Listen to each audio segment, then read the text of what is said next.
नमस्कार साथीहरू, यहाँहरुमा अत्यन्तै दुःखद खबर एकदमै यो भिडियोलाई चाहिँ धेरै भन्दा धेरै शेयर गरेर सम्पूर्ण सहयोगी माझ पुर्याइदिनु होला ताकि यी पीडित परिवारलाई केही राहत मिलोस् भन्न चाहन्छु।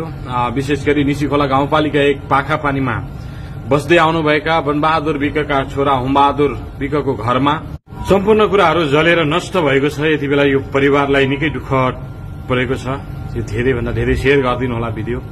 उहाँहरू अत्याधिक चिसोको कारण घरको कोठामा आगो फुकेर बसिरहनु भएको थियो।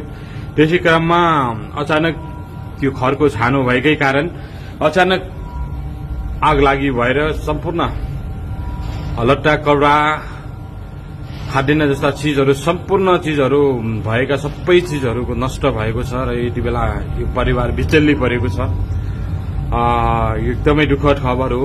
तिहार गएको 2 दिन पछाडि यसरी घरमा आग लागि भएपछि यो परिवारलाई यति बेला निकै दुःख परेको छ। सम्पूर्ण देश विदेशमा हुने साथीहरू सबैले सहयोग गरिदिनु होला। मनकारी साथीहरूसँग यो भिडियो पुगोस्। यहाँहरूले अत्याधिक यो भिडियोलाई शेयर गरिदिनु होला। उहाँहरू सुकुम्बासी बस्तीमा बस्दै आउनु भएको थियो। उहाँहरूको आफ्नो जग्गा पनि छैन, आफूसँग लाल पूर्जा पनि छैन।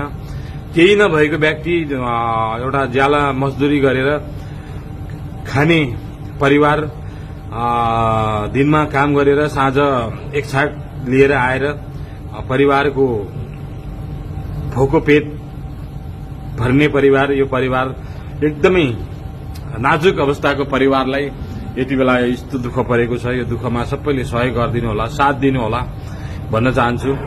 यहाँ सम्पूर्ण गाउँवासीहरूलाई पनि एकदमै अनुरोध गर्न चाहन्छु, कृपया उहाँहरूलाई सबै मिलेर सहयोग गरौं। सेवा नै मानव सेवा नै एउटा धर्म हो। हामीले यो पीडितलाई यो परिवारलाई तपाईँ हामीले एकसाथ नखाएर भए पनि हामीले यो परिवारलाई हामी सहयोग गर्नुपर्छ भन्न चाहन्छु। यहाँहरू सबैले आफूले जे जति सक्नुहुन्छ त्यति सहयोग गरिदिनु होला भन्दै यो भिडियोलाई एकदम धेरै भन्दा धेरै शेयर गरिदिन हुन यहाँहरूलाई अनुरोध गर्न चाहन्छु। र